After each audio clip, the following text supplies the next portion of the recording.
नमस्कार, मैं मनीष स्वागत करता हूं आपको अपने इस यूट्यूब चैनल पे।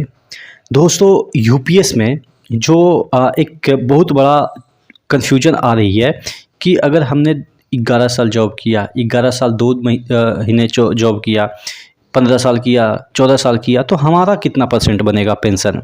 यही चीज़ें आ रही है। और फैमिली पेंशन में कितना बनेगा?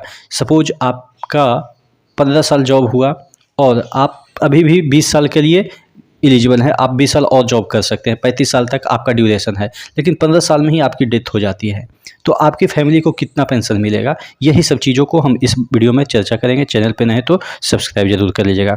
देखिए, सबसे पहले ये जो चार्ट आई है, ये एक प्रीजम्पशन है, ऐसा ही इंटरनल न्यूज़ के आधार पे आई है कि इसी तरीके से कैलकुलेट किया जाएगा। हालांकि डिटेल जो नोटिफिकेशन जैसे ही इसका रिलीज हो जाएगा, अभी तो प्रेस कॉन्फ्रेंस हुआ है, बाकी जो मीटिंग आई है उस पर चीज़ें आई है, लेकिन इसका डिटेल तैयार हो चुका होगा। अब नोटिफिकेशन आएगी, एक एक चीज़ को, चूँकि बिल क्लर्क है जो है वो एक एक चीज़ को समझेगा, बड़ा बाबू एक एक चीज़ को समझेंगे, चीज़ों को, क्योंकि अब से इम्प्लीमेंट करना भी चालू हो जाएगा। जो पहले एनपीएस के तहत रिटायर हो गए हैं उनको एरियर के तौर पे बहुत सारे पैसे मिलेंगे, ठीक है। तो बहुत सारी चीज़ें हैं जो कि अब आपको 2-3 दिन में क्लियर हो जाएगा। तो मैं पहले आज बात करने वाला हूं कि अगर आपने 11 साल, 10 साल, 15 साल इतना जॉब किया है तो आपको कितना पेंशन मिलेगा।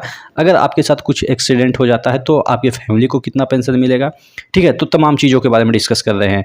चलिए, सबसे पहले 10 साल आपको ज़रूरी है कि आप 10,000 के लिए एलिजिबल हो जाए, यानी कि मिनिमम पेंशन भी फिक्स है कि कम से कम तो 10,000 मिलेगा, और मैक्सिमम पेंशन भी फिक्स है कि कम जो है वो आपका 50% मिलेगा। अब यहाँ पे हम देख लेते हैं कि क्या क्या चीज़ें दे रखी है।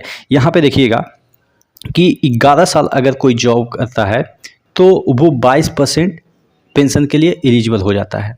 22% कहने का मतलब ये है कि अगर आप 50 आपकी बेसिक है और 11 साल आपने जॉब कर लिया है तो अप्रॉक्स 11,000 आपको यानी कि 11,000 आपको बेसिक मिलेगा और उस पर डीए कैलकुलेट किया जाएगा। 12 साल आपने जॉब किया है तो 24% आपको बेसिक मिलेगा और डीए उस पर अलग से आपको दिया जाएगा, उस समय का जो डीए है। उसी तरीके से 13 साल आपने जॉब किया है तो 26%, 14 साल आपने जॉब किया है तो 28%, 15 साल अगर आपने जॉब किया है तो 30%, और 16 साल आपने जॉब किया है तो 32% जो है वो मिलेगा आपकी पेंशन।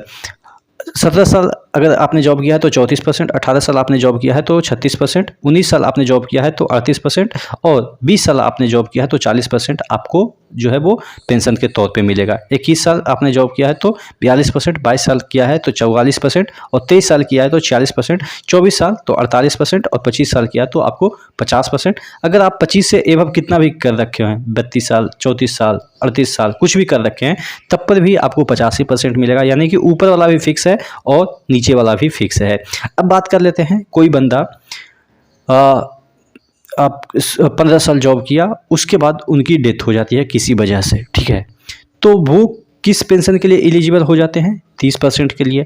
अब ये 30% क्या फैमिली को मिलेगा? चूँकि ये बंदा जीवित रहते तब तो 30% ही मिलता है इनको, अगर 15 साल पे रिटायर होते तो। लेकिन बंदा का यहाँ पे जॉब में रहते हुए डिमाइस हो जाते हैं तो 30% के लिए एलिजिबल है। उस बंदे का 1 लाख बेसिक सैलरी है, सपोज एक कैलकुलेशन के लिए मान लेते हैं। 30,000 फैमिली को मिलना चाहिए, लेकिन 30,000 नहीं मिलेगा। क्यों? क्योंकि 60% फैमिली पेंशन इसमें रखा गया है, यानी कि 30,000 का 60% कितना हो जाएगा? 24,000, ठीक है। 6-24, यानी कि 24,000 ही बेसिक की मैं बात कर रहा हूँ, उस पर डीए तो मिलेगा ही अलग से, यानी कि फैमिली को मिलेगा। इतना साल जॉब करने के बाद किसी का डेथ हो जाता है तो 24,000 प्लस उस पर जो डीए है, अभी के रेट की हम बात करें तो 12,000 प्लस, यानी कि 36,000 के अराउंड आपको। और भी जो इंसेंटिव वगैरह स्टेट गवर्नमेंट देती है या सेंट्रल गवर्नमेंट देती है वो अलग मैटर है, कुछ इंसेंटिव वगैरह मिलती रहती है समय समय पे, तो वो अलग मैटर है। तो इस तरीके से फैमिली पेंशन भी डिटरमाइन हो गया।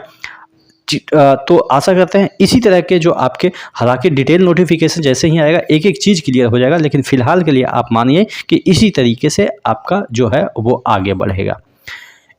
एक चीज़ और है कि 10 साल से पहले किसी का डेथ हो जाता है तो उस सिचुएशन में क्या होगा? ये भी एक प्रश्न बनता है कि 10 साल के क्या उसको कुछ भी नहीं मिलेगा? तो ऐसा नहीं है, हाँ, मिनिमम की बात होगी। अगर डिमाइस में केस जॉब अगर था और 10 साल से ऊपर तक जॉब करने का उनका पीरियड था, उससे पहले डिमाइस हो जाते हैं, तो हो सकता है कि उनको इसी कैटेगरी में लाया जाए कि 10,000 मिनिमम पेंशन मिलेगा ही मिलेगा। और जो नौकरियां अनुकंपा पे मिलती है, उनके जो भी हैं स्पाउस हो या बच्चे हों उनको मिलती है, वो तो मिलता ही रहेगा, उस पे कोई फ़र्क नहीं पड़ने वाला है। लेकिन पेंशन की बात करें तो क्या पेंशन मिलेगा फैमिली को कि नहीं मिलेगा, इस पे हालांकि अभी नोटिफिकेशन जैसे ही रिलीज होती है सब क्लियर हो जाएगा। लेकिन फ़िलहाल ये मानिए कि वो एक एक्सट्रीम कंडीशन है जहाँ पे नौकरी से रिटायर नहीं किया जा रहा है, वो कुछ दुर्घटना होती है और दुर्घटना में फेवर कंडीशन किसके पास चला जाता है, एम्प्लॉय के स्पाउस के पास या एम्प्लॉय पे ही चला जाता है कि उनकी सडन डेथ हुई है तो उनको इंसेंटिव मिलना चाहिए और पेंशन के तौर पे ये 10,000। मुझे लग रहा है कि ऐसा ही होगा, क्योंकि इतना भी क्रूर सरकार नहीं है कि अगर कोई बंदा नौकरी रहते डेथ होती है तो उसको वैल्यू नहीं दिया जाएगा, ऐसा नहीं है।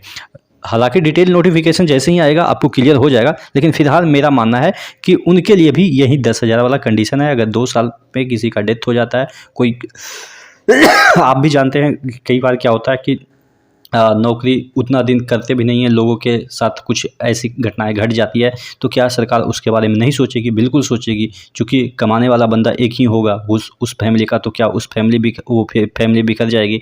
तो ओल्ड पेंशन स्कीम में तो ऐसा नहीं था, यूपीएस में मैं मानता हूँ कि ऐसा नहीं होगा, क्योंकि एक भी दिन बंदा अगर जॉब कर लेता था ओपीएस में तो फैमिली पेंशन चालू हो जाती थी। और यहाँ पे भी मुझे लग रहा है कि फैमिली पेंशन होगा ही। वो अलग बात है कि मिनिमम 10,000 रखा गया है, तो 10,000 से नीचे तो नहीं दे सकते हैं।